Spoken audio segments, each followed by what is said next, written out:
Hi, Ross Scott here with My Powder Works. I want to talk about our zinc anodes. What we have here is an aluminum railing that we just recently powder coated.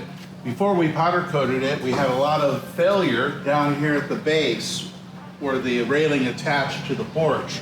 They're using stainless steel bolts to come in, attached to the porch, and where that stainless steel and aluminum met, we had a lot of failure down here,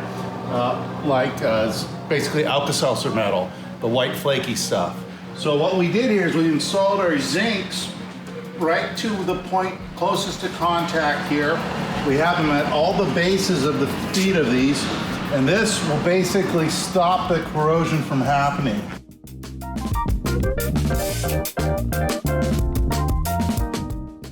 So instead of the corrosion happening here at the base of the feet of these pillars here, we will now have the corrosion attacking the zinc. So over time, you'll have to check your zinc. If it starts turning white, you just basically drill it out, put a new one in. Really simple maintenance. You can get on a maintenance program with your clients, change them out every quarter, but they'll probably last more than that. You'll probably get a year out of it and have to basically rechange them.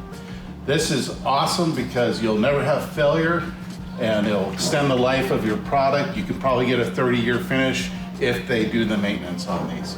That said, do it.